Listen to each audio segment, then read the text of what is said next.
5 minutos del Espíritu Santo. 9 de abril.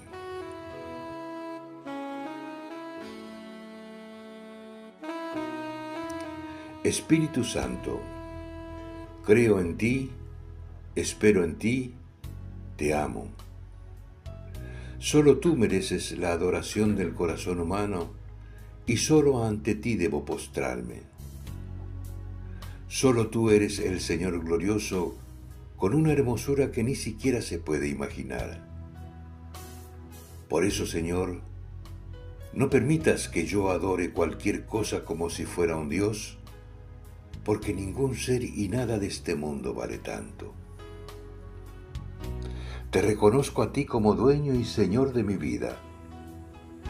No permitas que pierda la serenidad y la alegría por cosas que no valen tanto. Solo abandonándome a ti podré sanar mis angustias, sabiendo que nada de este mundo es absoluto.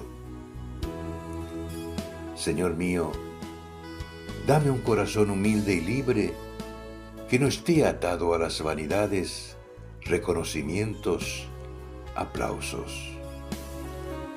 Dame un corazón simple que sea capaz de darlo todo, pero dejándote a ti la gloria y el honor. Dame ese desprendimiento, Espíritu Santo. Libérame del orgullo para que pueda trabajar buscando tu gloria. Ven, Espíritu Santo, para que pueda proclamar a Jesús como único Señor y dueño de todas mis cosas, de todo lo que vivo, de todo lo que soy y de todo mi futuro. Ven, Espíritu Santo. Amén.